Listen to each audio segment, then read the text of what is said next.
23 मई को नरसिंह जयंती है। हिरण्याकश्यप को मारने के लिए भगवान ने नरसिंह अवतार लिया था।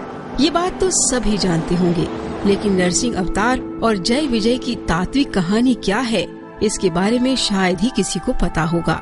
बापू अपने साधकों को ये बात बहुत ही प्रेम से और विस्तार से समझा रहे हैं। ब्रह्म वैवर्त पुराण में पाताल खंड है, उसमें आया कि जय विजय भगवान के पार्षद थे। भगवान के पार्षद थे। जय माना अहंता और विजय माना ममता।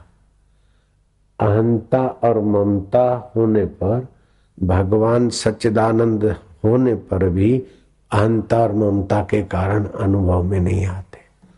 तो भगवान के पार्षद बने हुए हैं, लेकिन अपनी अहंता है, अपने पद की ममता है। तो सनकादि ऋषियों को बैत से खदेड़ दिया 3 बार।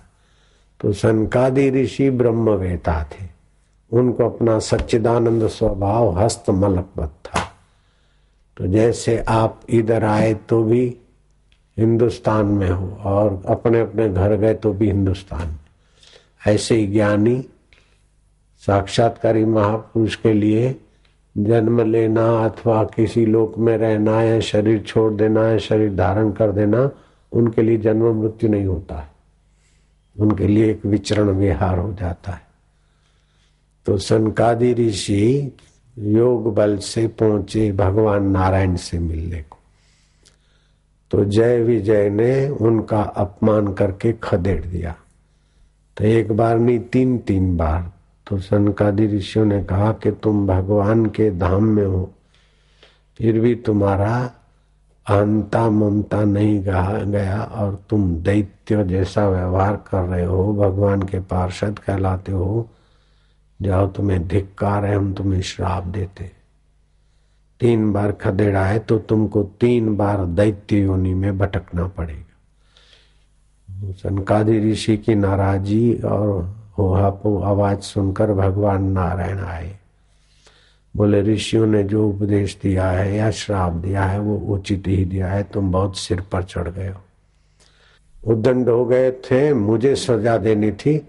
तो संत मेरा ही रूप है, उन्होंने जो श्राप दिया है ऐसा ही हो, उचित हो।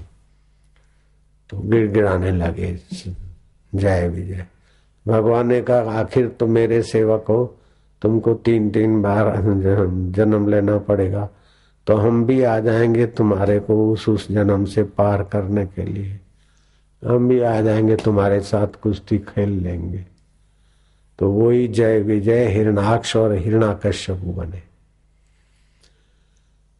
तो हिरणाक्ष को तो भगवान ने वाराह अवतार धारण करके मारा, और हिरण्याकश्यप को मारने के लिए भगवान के घर में सनकादि ऋषियों ने कहा कि अच्छा भगवान तुम जाओगे अपने सेवकों को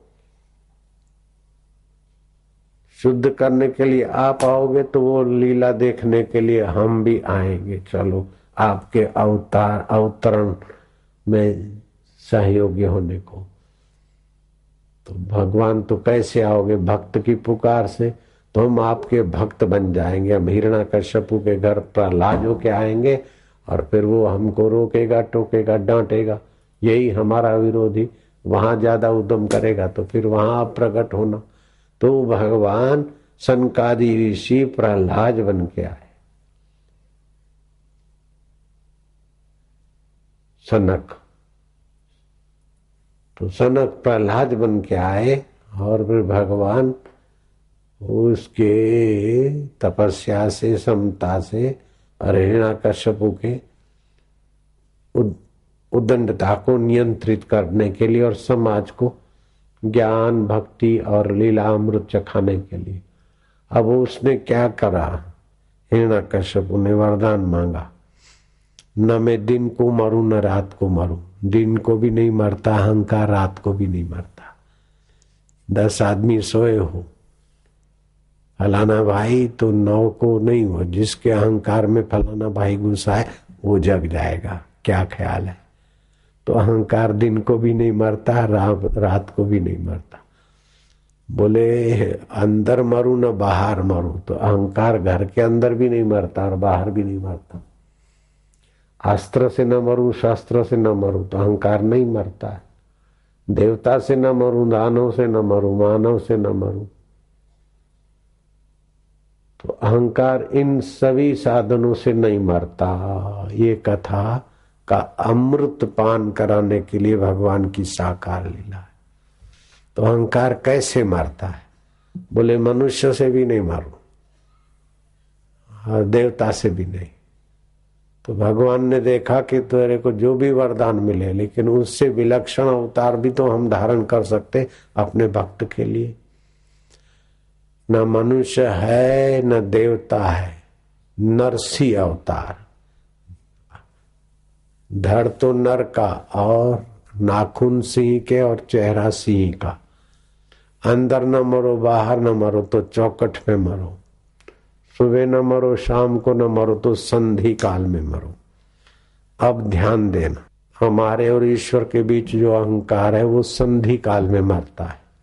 श्वास अंदर गया और बाहर आया, उसके बीच में जो संधि काल है उसको देखोगे तो अहंकार गल जाएगा और ईश्वर सच्चिदानंद का स्वभाव प्रकट होगा।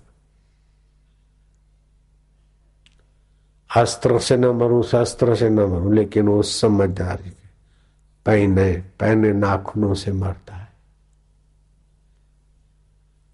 तो हिरण्याकश्यपु और हिरण्याक्ष ममता है और हिरण्याकश्यपु अहंता है। तो ये अहंता और ममता के कारण जो दुर्लभ नहीं है और निकट है ऐसा परमात्मा नहीं दिखता, तो ये दो असुर हैं उसके द्वार पर। ठाकुर जी से मिलने में अर्चन करते हैं कौन? अहंता और ममता। तो इस अहंता और ममता को मारने का उपाय है कि अजपा गायत्री अथवा उच्चारण करो हरि ओम।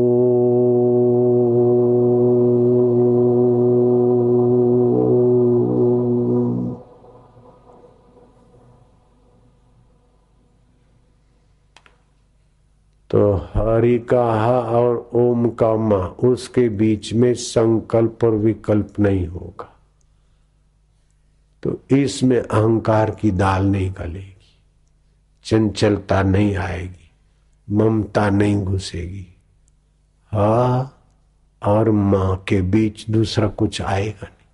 थोड़ा दिन ये अभ्यास करो तो बहुत सारे संकल्प विकल्प अहंता ममता का परिवार की, जैसे पनझड़ में पेड़ के बहुत सारे सफाई हो जाती, ऐसे संकल्प विकल्प और वास्तवों की सफाई हो जाएगी, चित्त में शांति आने लगे।